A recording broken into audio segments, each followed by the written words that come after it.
once you are able to run a mile, the next step is not to run a mile faster. The next step is to run 2 miles. If you can run a mile easy, then it's 2 miles easy, then it's 3 miles easy. It's very long time before it becomes 1 mile hard. Welcome to the Run Form Podcast. I'm Bobby McGee, running mechanics expert. And I'm Matt Pendola, your run-specific strength coach. Matt and I have been working together for almost a decade on some of the top athletes in the world, and we've decided to share that process with you guys. Hey now, welcome back everyone to the Run Form Podcast with the host with the mostest, Bobby McGee. And of course, as always, myself, I'm Matt Pendola. Bobby, how the heck are you doing today?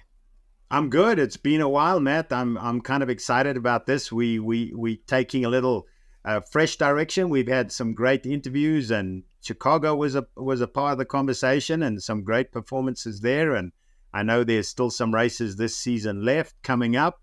But now with people going into the end of the year, I'm pretty excited about our new series. Let's talk about what we're going to do. Yeah, people are pushing the reset button, or at least some of us. I know I am personally.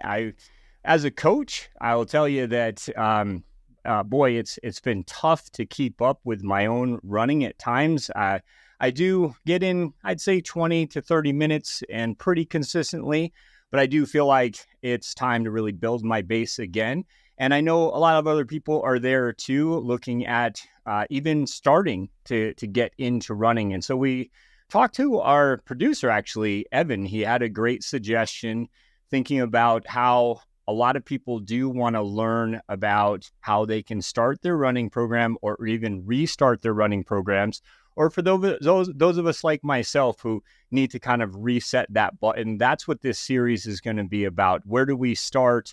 How do we progress? And those elements, I think, are oftentimes where we haven't been focused on as much in the past, because we are talking more about running specifics. So I think this is a great topic. I'm excited to talk about it. Lots of cool stories that we can share today.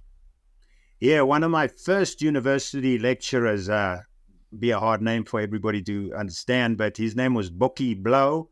And I remember him telling me in my final year of studying human movement studies that he wished he didn't grow up where rugby was absolutely everything. Like he wished he had learned how to play golf, and he wished he had learned how to play tennis and so on.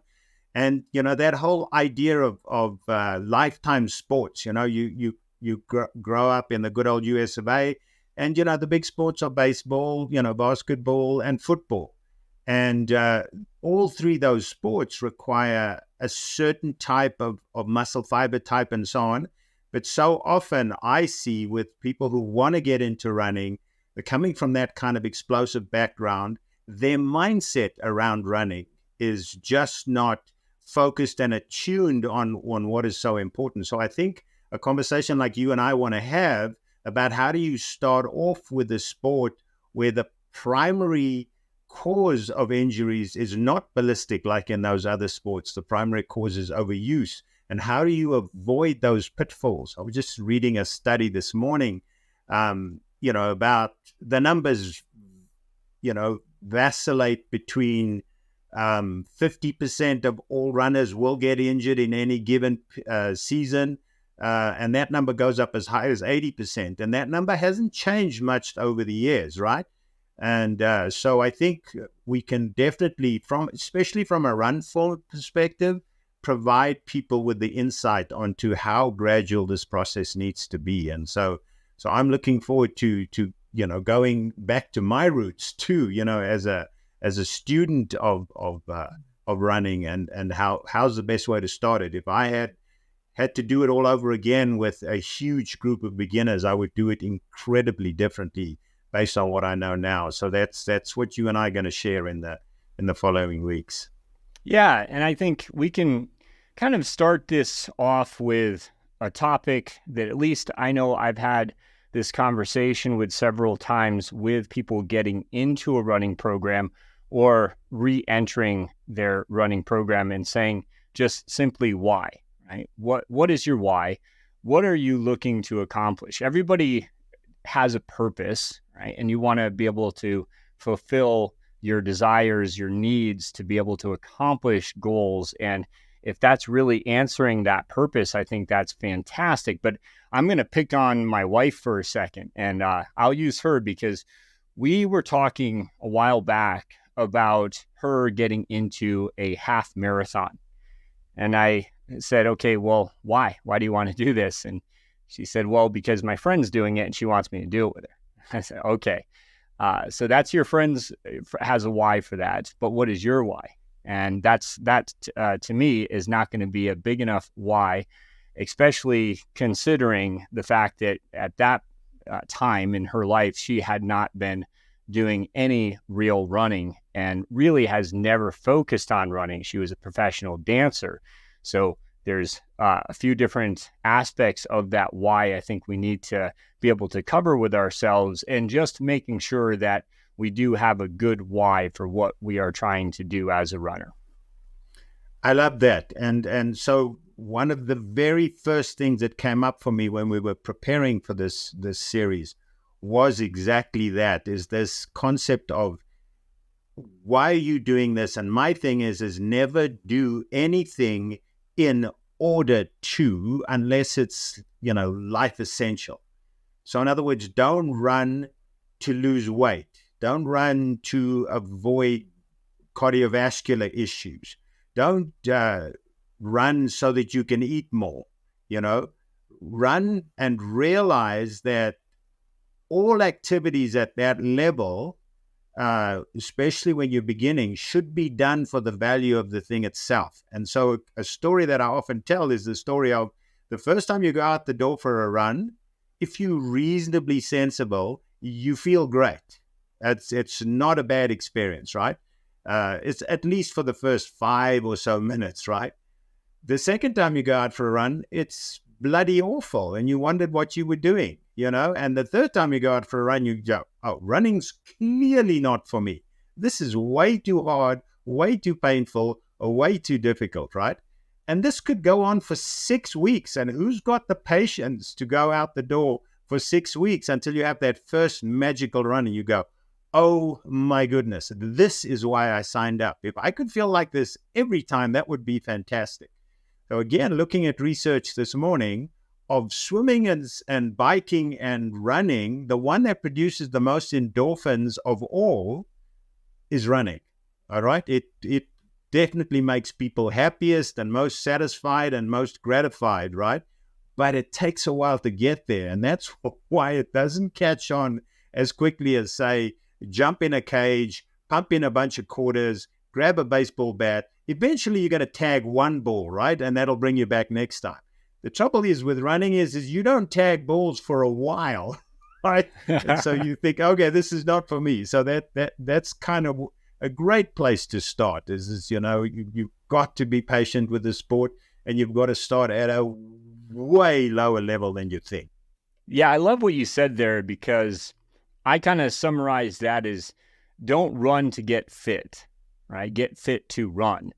And if you're not in that mindset, you don't have the performance mindset to be successful with something like that, in my opinion. And so to be clear, we had this discussion about who we're really talking to with our audience.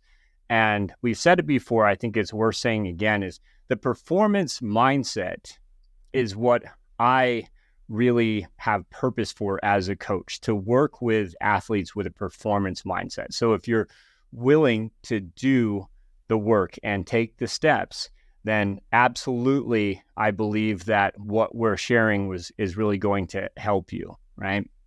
But if it's there for a different reason that's really not, I think, based off of your real why, and it's not a base that you can stick with, it's like a diet, right? Diets don't work if you can't see yourself doing it in 10 years, right? We want you to start a program that you can see yourself continuing to do in 10 years. Maybe you choose not to for whatever reasons, but you could, right? So in the case of my wife, she had really good plantar flexion right? And it's kind of similar in the sense of, say, somebody who's been swimming all their life, right? But that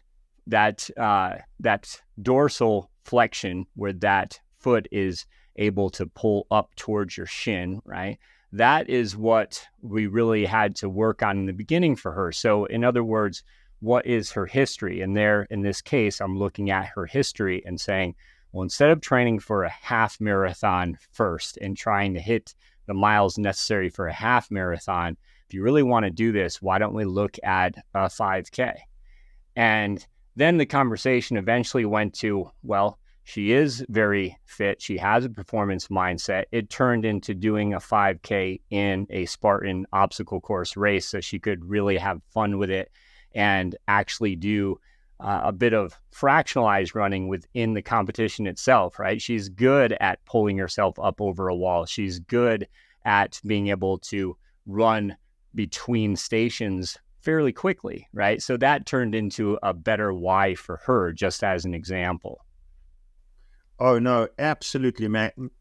The things that you said are just completely gold, right? So people that are starting off with running, they think that, okay, your first goal is to be able to run the whole way, whatever that whole way is, right? So like I want to run a mile, right? And one of the notes that I made is once you are able to run a mile, the next step is not to run a mile faster. The next step is to run 2 miles, you know? And so if you can run a mile easy, then it's 2 miles easy, then it's 3 miles easy. It's very long time before it becomes 1 mile hard, right? And people need to understand that. And if somebody is a complete beginner in running and they are an adult and they have a reasonably sedentary lifestyle, if you want to start a running program, you're probably not going to run for 3 to 4 weeks. You're probably going to walk, you know, and that's the reality for the vast majority of people, right? And so it's a difficult topic to cover, right? But I use an overlaying template with all my runners, from beginners to Olympians, right? And the template's called MEM, and it stands for Mind, Engine, Mechanics. And in a sport like running, mechanics trump engine to start with, because the thing that's going to break when you go out for that first walk or that first run, if you overdo it, right, is not going to be the engine. Your heart and your lungs and your ability to breathe is not going to be your limiter.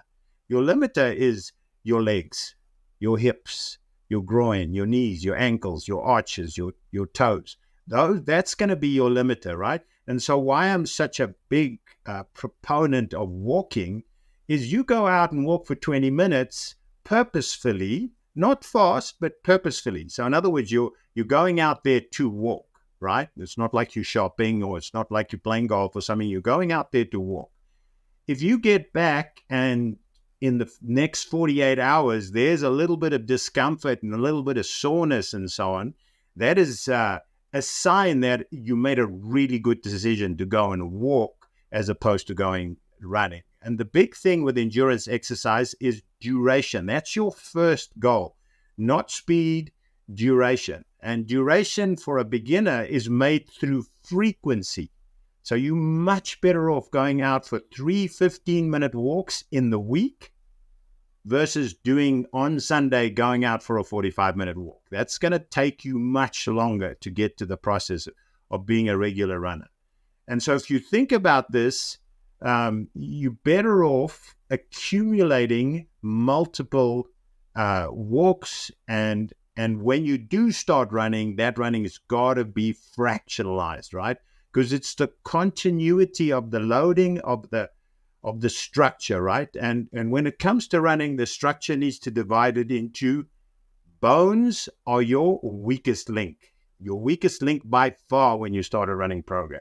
Your next weak link is your tendons and your ligaments. All right? Your muscles can recover and handle a lot. And they will also complain way before tendons and ligaments complain and way before bones complain. When bones complain, we are in deep trouble already, right? So, this sounds like a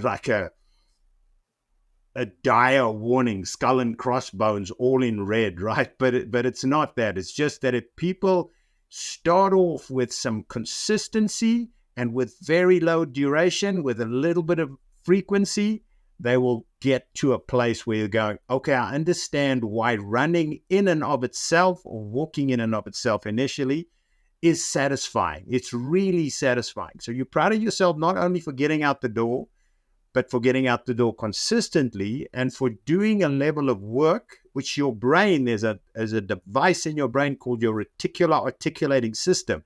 It will only let you do something again if it saw some enjoyment in doing it the first time. So don't go out and smash yourself, because then when the next time comes to do it, you're going, crap, I don't want to do that.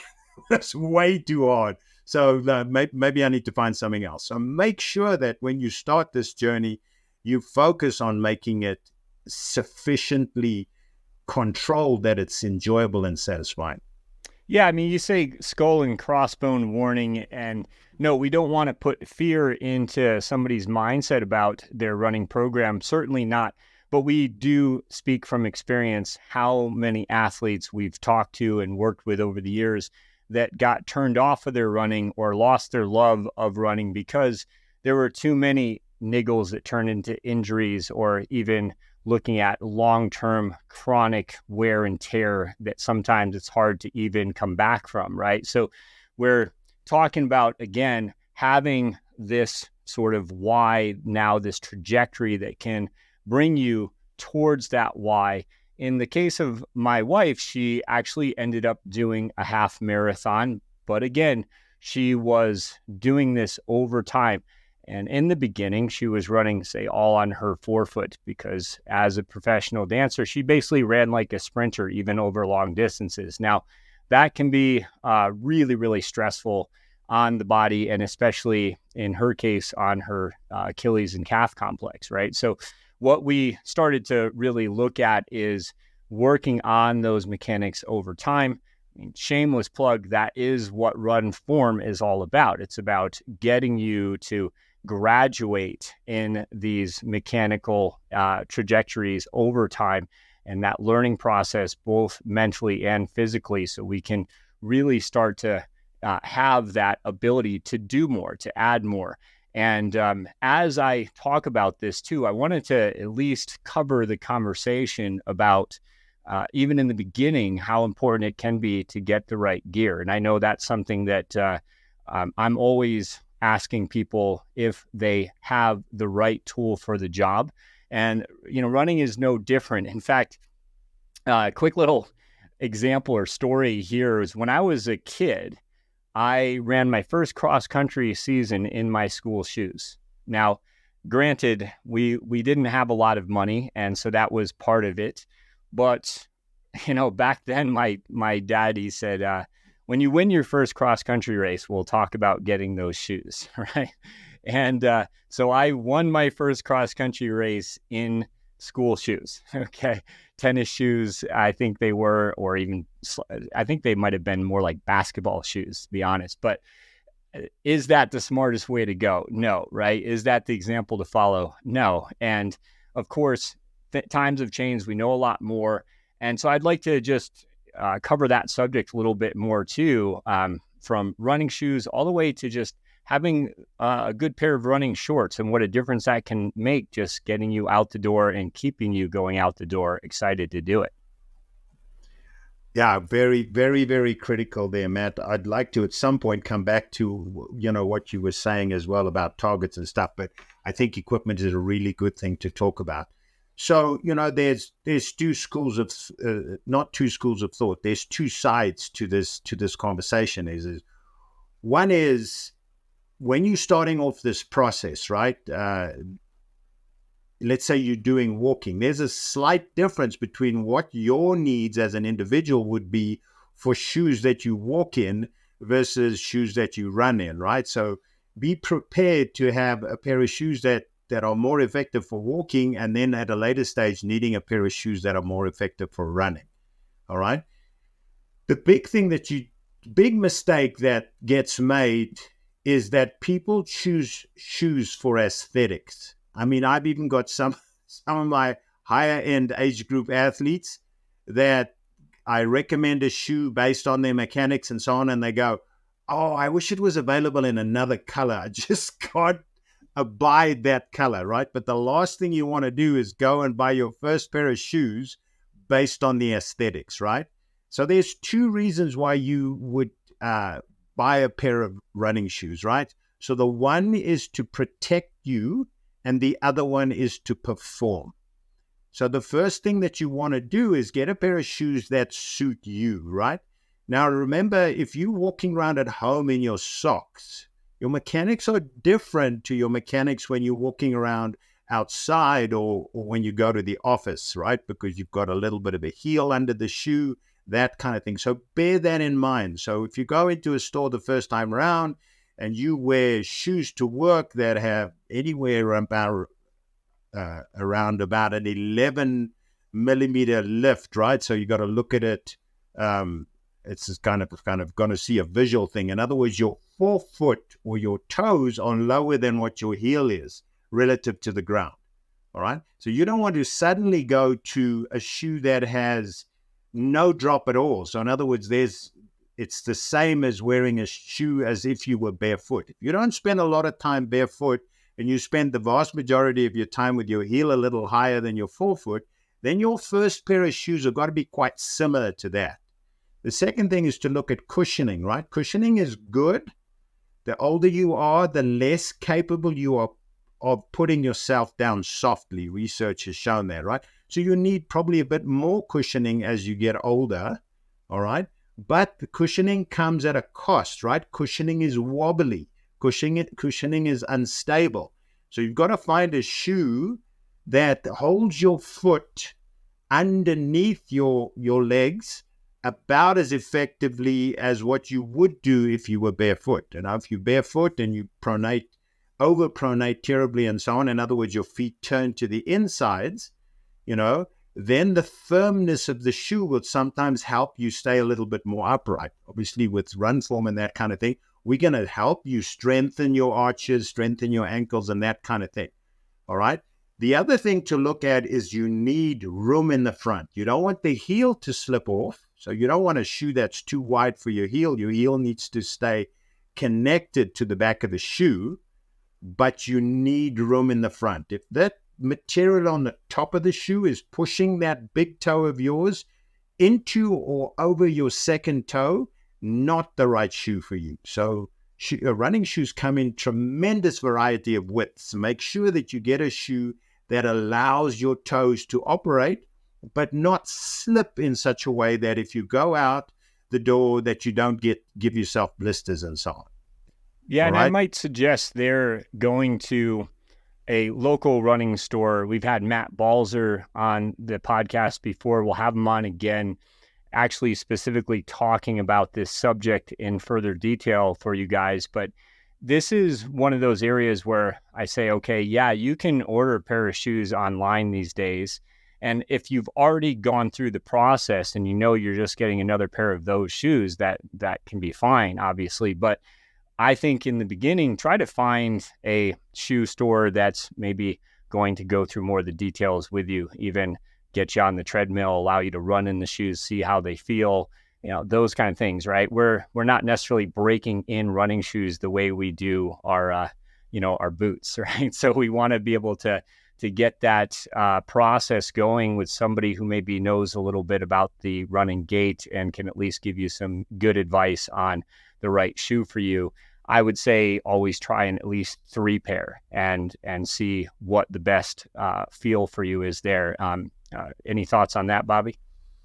Oh, absolutely. A lot of shoe stores are now going to, not enough of them are going to this mech-analysis approach. So they'll whittle down what are the best shoes for you based on fit and how you walk in them and how you run on them on the treadmill. But then they'll show you which of those 3 shoes are best suited to you. But not many running shoes have that ability, right? You can use a mechanical device at some point as you're getting more skilled, like a stride device can definitely help you also. But, Matt said, I would go beyond that. Remember that as you get fitter, as you get stronger, as you get faster, your need for footwear will change. I would say always go to a running store with a reputation for being able to fit shoes effectively, because models change in shoes as well. And so they add or reduce material. They sometimes harder, they sometimes softer, they sometimes narrower, they sometimes shallower. So every time you need a new pair of shoes, you really want to go in and have the experts have a look at where your gait is at and fit you for a pair of shoes. And as I said, a shoe that works for you in the first 6 months of your running is highly likely to be replaced by a different kind of shoe after that. So make sure that you develop a relationship with your local running store and go that pathway. I really think that's the way to do it if you're serious about your running. Yeah, my last thought on shoes is people often ask, well, should I get one or two pair? Now, if you're running every day, I like to have a pair that you can alternate. If you're running more like every other day, then I think one pair can be fine. But, ultimately you're looking at that shoe being able to last and really be able to serve its purpose for you. We don't want that shoe getting too compact too quickly and losing that purpose. Yeah, that's a very good point, and I'll add a little nuance to that, Matt. The new shoes, some of them, and they're quite considerably more expensive, right? Have a different midsole material that has a much better ability to rebound. In other words, it retains its shape. It doesn't purge air and then lose its shape like regular EVA, ethyl vinyl acetate. So in time you can move towards those shoes when your running gait starts to stabilize. Also, if you're going to wear your running shoes or your walking shoes for other activities that have lateral movement, you're going to damage that shoe more quickly. So you want another pair of shoes to garden in. You want another pair of shoes to work in, especially if you do some sort of physical labor and you're moving sideways. You want another pair of shoes if you're going to do some strength and conditioning work. You don't want to wear your running shoes. They're not designed for that. They're designed for going forward, right? And when there's sideways movement, that can damage the integrity of the shoe. The other thing is frequency, right? If you wear your shoes quite often, all right, you're sweating in those shoes, and that sweat destroys the material of the shoe over time. But if you allow that shoe to dry out, in other words, rotate your shoes, all right, then that shoe will last longer. And one other good idea to have a second pair of shoes is that it is slightly different. The major cause of injuries in running is overuse. So if you're running always on the same surface, always with the same camber, always with the same pair of shoes, your likelihood of getting injured is significantly higher than if you're changing your shoes, you're changing your surfaces, you're changing your terrain, and you're changing your intensity. That causes you to stimulate your feet differently with every step that you take, and then that's a good way to A, strengthen, and B, avoid those overuse injuries. Yeah, fantastic. I think I just wanted to cover with the other gear. Again, taking my wife as an example, she found running quite uncomfortable until she found the right running bras. And actually, it was Matt Balzer's wife, Amy, that really focused on getting really good supportive running bras at Reno Running Company, their store. And I brought a few different bras home for her to try out and see what worked for her. But again, that's something that we want to look at, is making sure that we are having the right support, not just with our feet, but with our body as well. And on the guy's end of things, I will speak on ballpark underwear like that not necessarily even sold in a running store, but I really like wearing that underwear in particular, because it offers that support that I need. So that's just an example about myself versus my wife. Like what's next on my list for running, right? Yep. I think that you touched on some important things too there, Matt. I think something else to talk about is socks, right? So let's take those one at a time. Let's start with socks. Some people like a thinner sock. People with maybe wider feet, bigger feet, they just feel that they're better off with a thinner sock, right? But socks are also dependent on how much you sweat. Do you sweat tremendously in your feet? Some people like a bit of a wicking sock that can absorb some of that perspiration so that you don't slide around in your foot, right? I liked, in my day, I liked a thinner sock to race with. And then obviously when I was doing triathlon, I didn't wear socks at all. So I needed a running shoe that had a very smooth interior, right? So that I wouldn't blister up. If you're going for longer, socks can add a little bit of cushioning, right? There's some socks that are quite well known for providing some cushioning. The height of the sock, if you do a lot of trail running and so on, sometimes you want a sock that comes up a little higher so you don't get grit and stuff going in the side of like an ankle sock, right? So you have the no-show socks all the way up to, the quarter socks. So those nowadays are highly technical. Wool blends tend to be very good. There's a couple of really high-level companies that make socks. It's definitely worth your while going to buy a specific sock to walk and run in versus buying a 6-pack of socks from a big store. That those are not going to be as effective, right? So you have these blends of natural and synthetic fibers. Also, the way that the sock fits you. You don't want a sock that folds or a sock that slips, right? I've got bigger feet, right? I'm at 12 and a half, and a lot of shoes that are marked from 8 or 9 to 12 are actually too short for me, and they hurt my toes and my toenails, and I have to get an extra big sock size. And people with smaller feet can sometimes get socks that are too big for them, and they also create problems. So I don't know if you want to add something there on the socks before we move up the chain there, Matt. Yeah, I was just thinking as you're talking, I am at the point now where I have different levels of socks myself. And so my older socks, the ones I've had, and they're sort of on their way out, they're not quite holes in them yet. And I want to wear them until I can't wear them anymore. So those socks I will tend to wear just on my 20 to 30 minute days or my easier days.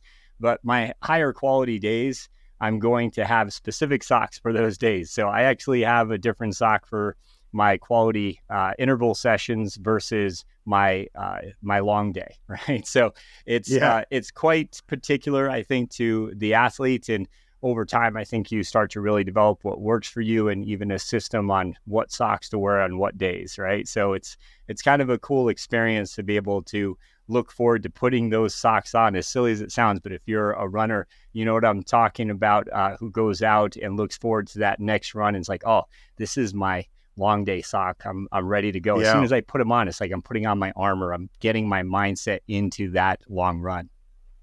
Absolutely. Yeah, absolutely. I have Haglins, which is a bony growth on the back of your heel.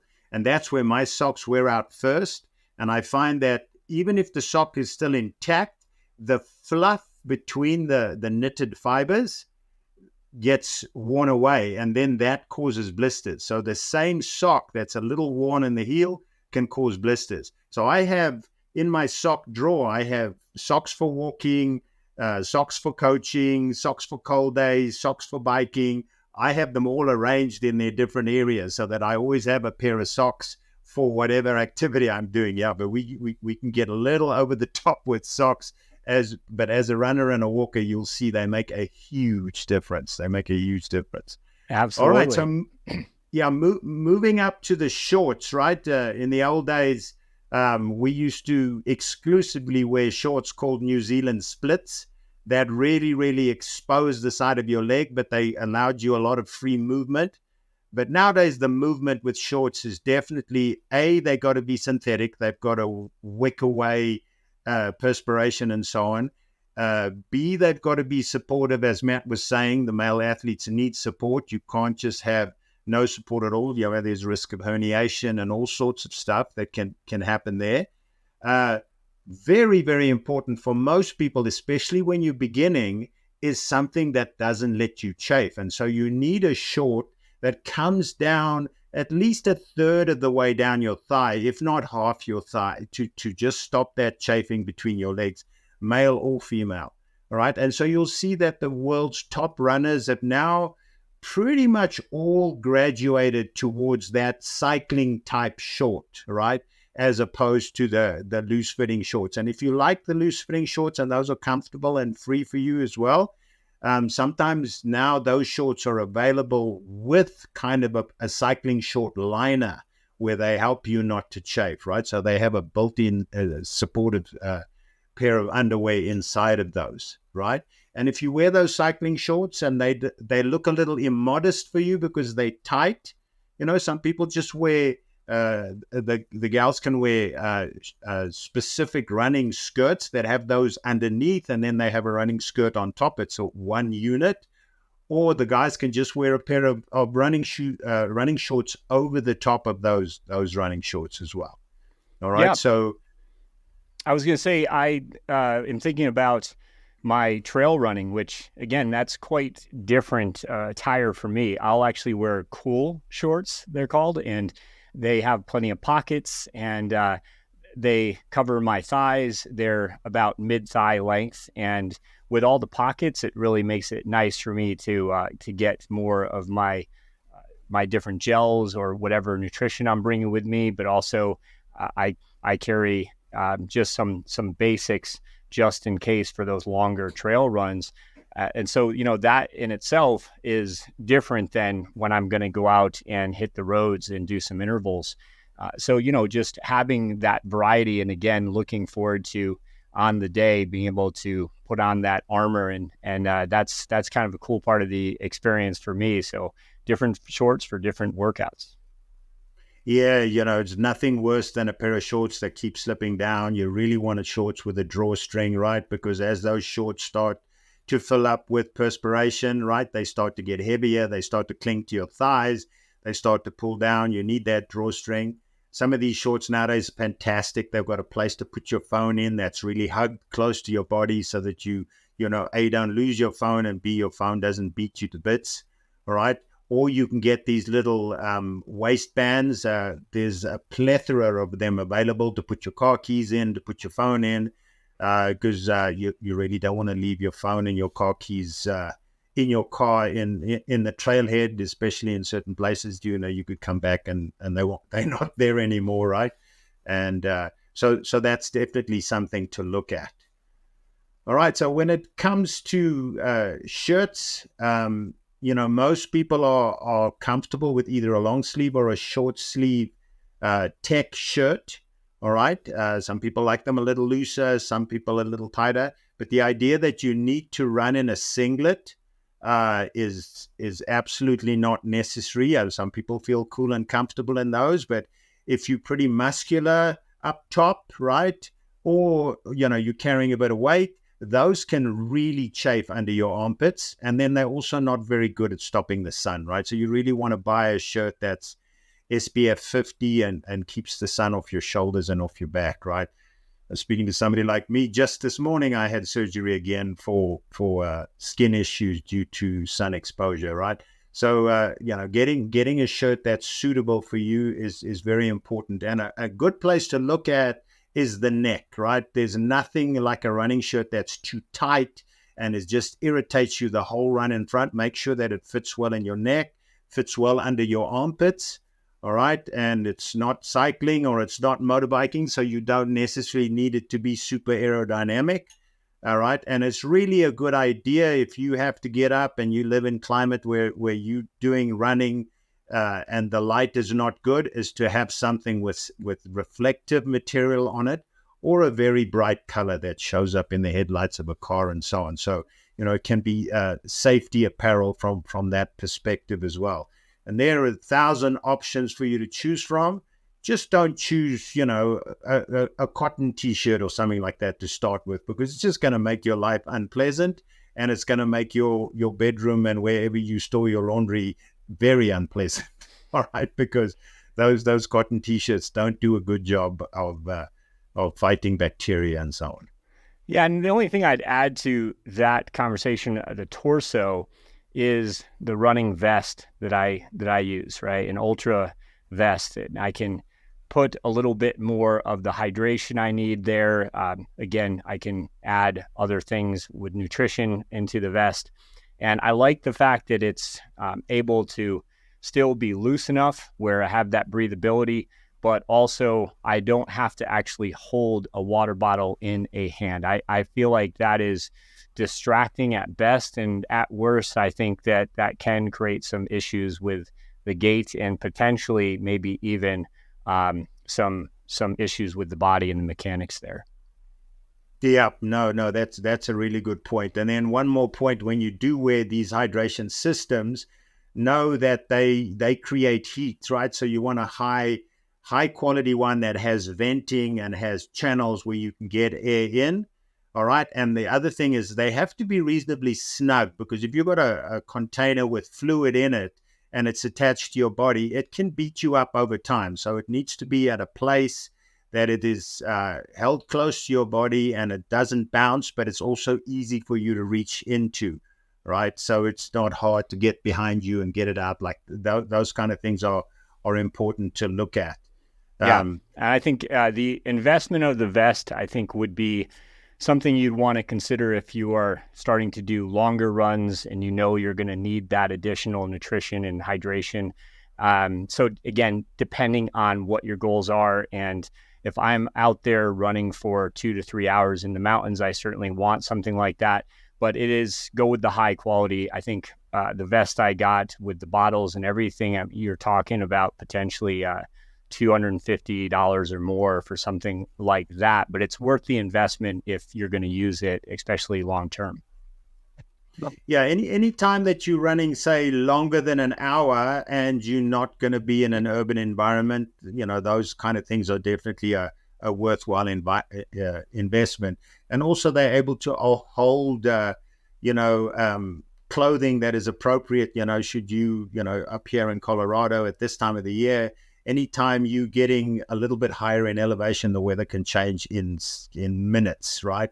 And it can go from 40 degrees to 20 below, and you need that equipment, right? So when it comes to the shorts, again, the same thing is possible with high tech tights that keep you nice and warm, and then also a running jacket or something like that in the northern hemisphere. Now the weather's starting to change, and or was pretty heavily changed. You can see what I'm wearing. It's pretty cold today.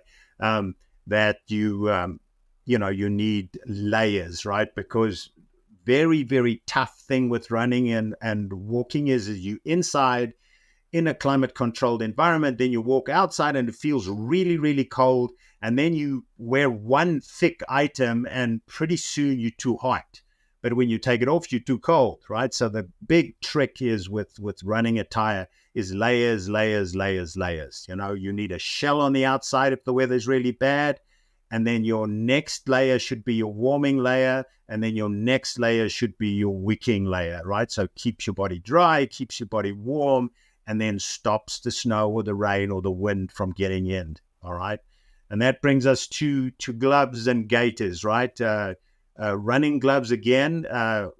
Feet don't often get really, really cold when you run like they would on the bike, right? Because they're working super hard and they're in those socks and in those shoes. And so your feet are normally okay in terms of temperature, but the ones that get really, really cold are your hands, all right? Your hands and your ears, your extremities get cold.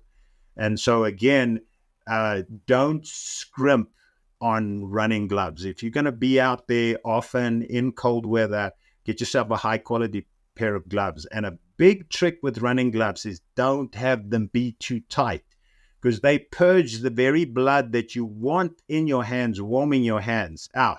So you want a pair of running gloves that are quite loose. It's often quite comical when I'm running a session and these tiny female athletes show up and they've got literally oven mitts on, right? So they've got lots of space around your hands. So you warm up the air around your hands, keep that air warm, and your fingers stay nice and warm as well. But of course, they need to be able to wick. They need to be able to keep, the snow and the wind and stuff off your hands. So those are very important. And then also they must be quite portable, right? So if you do get hot, you've got to be able to stick them in a pocket, or just stick them, somewhere where you don't lose them. Some of them have hooks on them and stuff like that. Just having a pair of gloves that are highly, highly suited to perspiring, keeping you warm, and keeping you reasonably dry from the cold moisture from the outside. Yeah, and when we were talking about winter versus summer, obviously you want to wear a good hat that's going to actually help to trap the heat a little bit more in the winter, which can help your hands as well, right? So I always like a good warm skull cap. And in fact, I have a spandex cap that I'll use when it's really cold, and then put another knit cap over that, right? So that really helps my hands, actually, I think, more than anything. And of course, in the summer, we're looking at ventilation and being able to utilize maybe have your head covered, but with a hat with some sort of meshing, so you can have that breathability there. Yeah. Now, again, speaking from personal experience, I have to wear a hat all the time because I'm bald. So it's really easy for me to burn my scalp and burn my face. But it's a fact that even though the technology for headwear in racing, when you race or when you're running, for a longer period of time in high heat environments, that no hat is going to be able to keep you as cool as your head being uncovered, right? So it's important that if you do wear a hat and so on, that, it has a very, very big holes in the mesh. And then sometimes what really helps is you get high-end running caps that are impregnated with ceramics, and they are able to reflect the heat, right? The other part of wearing a hat is if it's very bright outside, they can shield your eyes and reduce neck strain and so on from scrunching up your face and so on. So that's also something that you can look into. And then, sun damage can happen to your neck and your ears very easily as well. So sometimes you need to think about wearing that kind of headwear that covers your neck or covers your ears if you're in a long event where your sunblock wears off, right? So it's just something to consider. So, you might train in a hat, and then if you're doing a hot race, you might use sunblock or something like that so that you can cool better, right? And your head's the place, your brain's the place which will determine you when you're hot. So when your head's hot, your whole body will be hot and your head will slow you down. So if you can cool your head down, that's a good thing to do. But also, very importantly, don't cool your neck down aside from cooling down the rest of your body. Because if the blood coming out of your body is really, really hot, but it's going through a cooling zone on your neck, and then your brain is thinking, oh, I'm fine, then there's things like damaging your liver and so on are important. So you need to be able to experience the heat so that you can control your effort as well, so you can keep yourself safe. Yeah, I think as far as the podcast, we are talking about how we can progress a runner from this phase. And this first set of subjects was, just getting the right why, finding the right gear, and just knowing how to get started. But I think in the next podcast, what we're really going to start to focus on is what will that progression look like for you as a runner, and how we're going to be able to start getting into our progressive overload and building up in that mileage, and even really building up your habits to support your overall goals and your plan. So that'll be in the next podcast. And finishing thoughts for me is talking to people about, of course, our Run Form product. Sometimes it's kind of like, well, I'm going to try to get fit, and then I'll do the product, because because then I'll really be ready, right? It reminds me, as a strength coach, people would try to get fit before they come to see me, right? That's not the point. And in run form, we're able to start to really work on the basics, work on the mechanics, get those 3 C's going. So what is going to be compact through those connections for your cadence? That's all going to serve you for your progressions in your running plan. So the sooner you can get started with those, the better, right? So get started with a good program like run form. And if you do have a history of injury, that's the best way to be able to know if you would be more likely to have those injuries come back again. So you might want to look at investing in yourself a little bit with a program like ours, but also with a good physio if you've had some more serious injuries in the past and you want to make sure that you're checking off those boxes and doing the right protocol for yourself. Thank you, Matt. That's great. My closing statement would be about ritual. People like ritual. People like consistency, right? And it takes a bit of time, but that's a great why to have, just to feel the joy and the satisfaction that a regular exercise program provides, right? It doesn't take that long to get to a point where you feel like I've got to go out the door because otherwise my day is not complete, right? So you want to get into that ritual. You want to habituate your exercise. You want to habituate in the beginning those walks, and then eventually those runs. You want to really get that ritualized. That's so important, right? It's one of the best addictions in the world to have is an exercise addiction, right? And to have to deal with the consequences of that rather than dealing with not having exercise. American College of Sports Medicine said exercise is medicine. So, that's where I'd like to end off. Beautiful. All right. Well, guys, we'll talk next time, part 2, about these progressions, and we look forward to talking to you then. Take care, everybody. As always, thanks for listening to the Run Form podcast. And as a reminder, we offer a totally free movement improvement assessment on our Pendola Project website. Here, you can get your own personalized protocol that will help your running today. So give that a try. Also, Bobby and I are experts on Any Question app where you can ask us, any question. So reach out to us directly there. Finally, if you learned anything new today, don't forget to share it with your compadres and leave us a quick review. That really helps us a lot. All the links you need are in the show notes below. Till next time, have a great run. Well, that was awesome. Yeah.